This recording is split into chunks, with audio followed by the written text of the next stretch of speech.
Hey everyone, it's Rick and thanks for joining me on another Inwyt Walkabout. I'm in my neighborhood again. It's a beautiful day. I'll show you some of the flowers that are in blossom right now as spring kind of unfolds here. Let's see if I can actually get this down. So, we tend to walk past a lot of things without actually seeing what's on the side. But there's lots to see if you keep your eyes open anywhere you look. So I wanted to talk a little bit today about sort of three observations or encounters I had this past week with different folks, different scenarios that to me tie around a common theme, which is, where are we putting our attention, in our daily lives. I fly a lot and frequently have to watch the patient safety videos, not the patient safety, the passenger safety videos on airplanes. And, there's usually some sort of an advertisement associated before and after the video presentations that focus on encouraging you to take a vacation and, quote, to make memories. That's what vacation is about and travel is about, is making memories. So that, got me thinking in one respect. And then I had a meeting with a really good friend and colleague of mine this past week where we were talking about the challenges of, the complexities within healthcare and how to solve them and create alignment with all the different stakeholders and how challenging that was.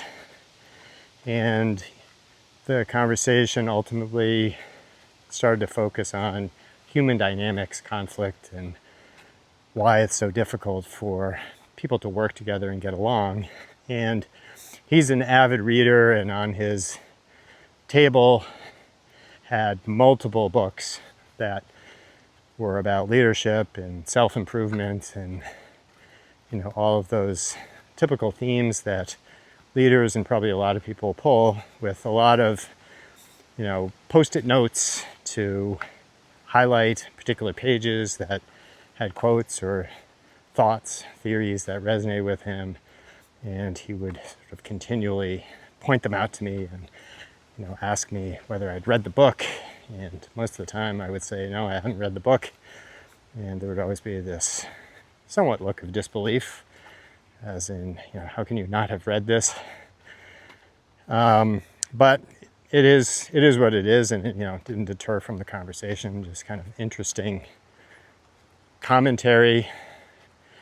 And the last experience that I wanted to share was, was with a very close friend of mine, who, as we were walking one day, asked me whether I thought that she was too old to climb Mount Everest. And, I kind of looked at her and said, what do you want to climb Mount Everest for? And her response was, I like challenges.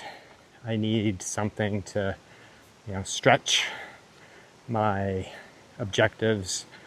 And, this is something that would accomplish that. And, where in the process I might obviously get in shape and have time to think about what matters and, what's life all about, those kinds of things. So those three examples got me thinking about how we live our daily lives and how essentially all the areas that we ultimately end up talking about frequently are not about what's going on in our daily lives as much as it is how do we escape from our daily lives, either by creating memories from vacations or activities, or looking towards a future objective that can perhaps rattle us out of our current state, steady state, and inject some purpose, some meaning, and some new energy into what we're doing in our everyday activities. So again, it's interesting to just reflect, because we all do this. I've shared lots of stories with you in the past of my cycling escapades where I've had similar stretch objectives.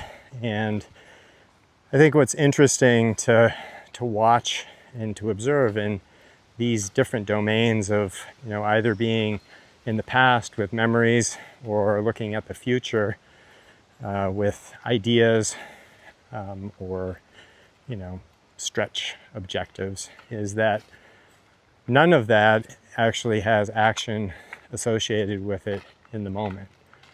And so essentially, even though we're in our daily lives, moment to moment, in action, whether we like what we're doing or not, a lot of times we don't, clearly, we are perpetually focused and moving forward either through memories that help us tolerate our current state, or creating future objectives that, again, allow us to tolerate or inject a new energy or focus in our current state to meet that ideal. And, in a lot of ways, the future state, what we're always thinking about doing, is based on the past of things that you would like to do based on prior experiences or things you have heard, or reading books where, we love to talk about ideas, but we're not very attuned to asking ourselves why we have to read these books and, be inspired by someone else to follow whatever the target or behaviors are. We sort of look at that and say, well, those are things we should do, right? It's not we are doing, it's what we should do. And so I guess the interesting thing for me is when you look at your everyday life, which is, again, everything that you're doing, action is now. Action is in the moment. We're essentially, when we look at it, you kind of have to ask yourself, why are we so dissatisfied with our everyday lives that we have to draw on past experiences, memories, or aspire to something in the future to make the current state of where you are meaningful? And, the interesting thing then when you look at your life is, again, we're not focused on what's actually going on as far as trying to understand it. Why do we do these things? What's the mechanism?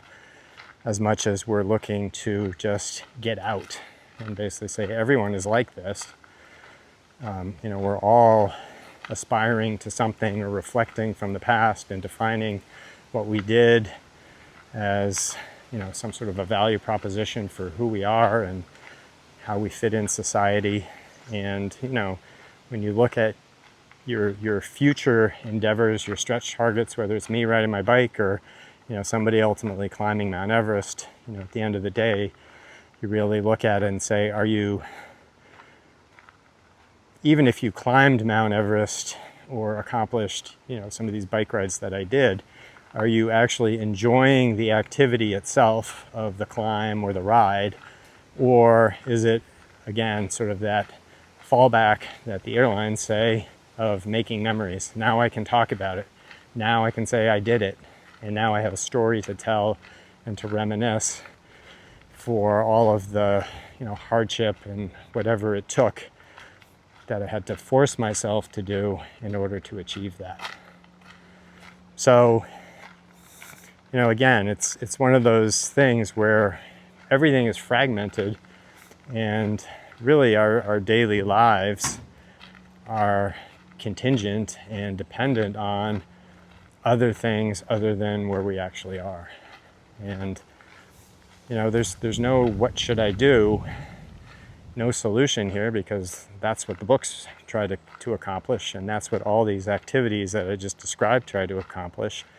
It's really about trying to step back and say, what is the mechanism for the dissatisfaction that my everyday actions and everyday existence don't fulfill?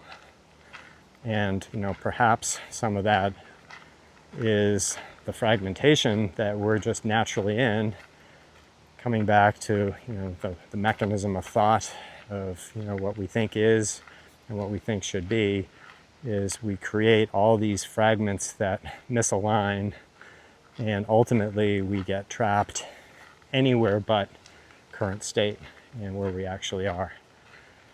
And so again, you can start to see why and how, when you come back to complex problem solving, that cycle of always looking at what we've done or what we should do really get in the way of actually understanding what's actually going on and why something has unintended consequences, or just isn't working the way we had anticipated. So again, it's really an opportunity less to say I should do this as much as it is to say, start to look at yourself, start to look at your activities, and really ask yourself, why is the past, why is knowledge and driving everything from what you know and it not being aligned with what you're actually doing, and then projecting it into a future state where you say, I should do this to get it aligned. What you're really doing is aligning the future with what you want or have set as ideals from the past, or things to avoid from the past. So most of it is just looking. Again, it sounds complicated, perhaps it is, but at the end of the day, it's the mess of the complexity more than what I would say is the simplicity of the mechanism behind it, that when you start to see that, actually starts to sort things out without really taking any should-be action. So that's it for today. Reflect on that. Again, look at yourself as you engage in your daily activities, and look at how whatever dissatisfaction, some emptiness, something that is driving you to either reflect on past experiences that were good or things that you want to be doing, and create stretches for yourself. Why are you doing that? What is the mechanism? Not the cause, but what is the mechanism that creates that? And maybe you'll learn something. So that's it for today. I hope you have a wonderful day, a great week, and I look forward to our next Walkabout. This is Rick with Inwyt Walkabout. Take care.